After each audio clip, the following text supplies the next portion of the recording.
Hello, I will be discussing the correlation between total fertility and child mortality in Denmark, Malaysia, and the Kyrgyz Republic.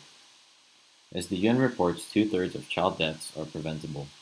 Most of the children who die each year could be saved by low-tech, evidence-based, cost-effective measures such as vaccines, antibiotics, micronutrient supplementation, insecticide-treated bed nets, improved family care and breastfeeding practices, and oral rehydration therapy. Further empowering women, removing financial and social barriers to accessing basic services, developing innovations that make the supply of critical services more available to the poor, and increasing local accountability of health systems are policy interventions that have allowed health systems to improve equity and reduce mortality.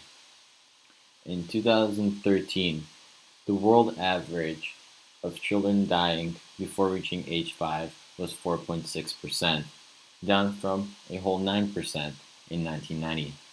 The average was 0.6% in developed countries and 5% in developing countries. The second indicator that I have chosen is children per woman, also known as total fertility. It is a useful indicator in identifying patterns in a population, and it varies with not only changing trends in society, but also with the empowerment of women and the increased availability of contraception throughout the years. Developed countries tend to lean towards having less children in contrast to developing countries, which usually have more children per woman, particularly in rural areas, through a combination of lack of contraception and the low cost of having a child. Now, if we take a look at the chart, which is currently displaying the year 1800, we can see that perhaps surprisingly all the countries are at around the same level. The Kyrgyz Republic comes out as the winner in terms of number of children, with 6.6 children per woman. It is then followed by Malaysia with 5.5 children per woman, and last is Denmark with 4 children per woman. The Denmark statistic is particularly interesting as almost 40% of those children are dying before reaching the age of 5, meaning that ultimately they are having just around 2.5 surviving children per woman, barely sustaining their population. Then, as we move on through the next 25 years,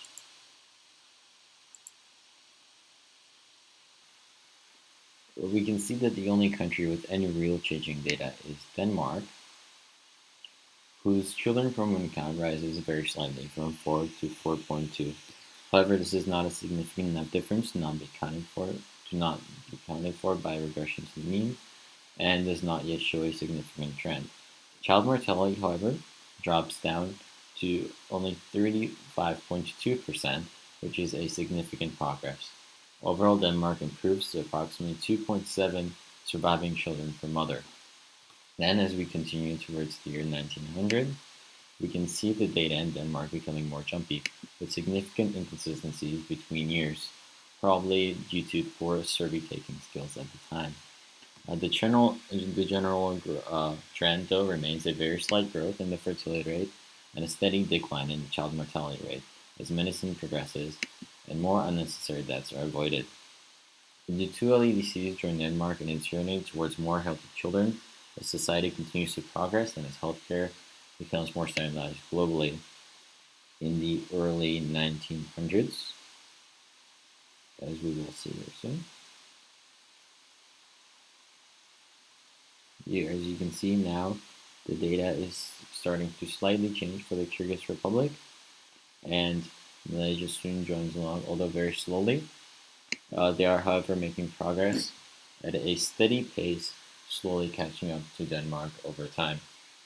We can see that except for slight jumps, particularly in the World War II era, starting from the late 1930s, trends continue steadily with women having less kids, but a larger percentage of them surviving.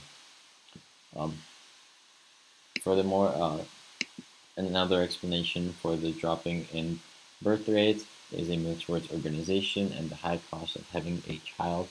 Therefore, couples not only being able to not have as many children through contraception, but also consciously making the choice.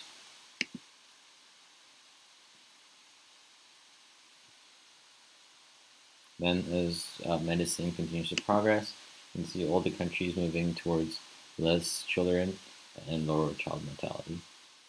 up pretty steadily now, with the two LADCs catching up to Denmark.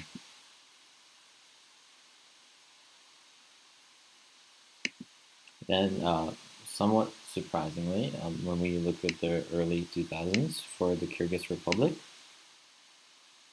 we can see that their total fertility actually jumps back up, which is an interesting trend. If we look at the very end, you can see that they progress back towards having more children, which is rather unusual, and we are yet to see whether this trend continues throughout the years to come, and if this proves to be a real change in Kyrgyzstan. But otherwise, except for Kyrgyzstan, which lags behind somewhat still, Malaysia and Denmark making steady progress towards the same place, with Malaysia being almost caught up, even though they started some 100 years later.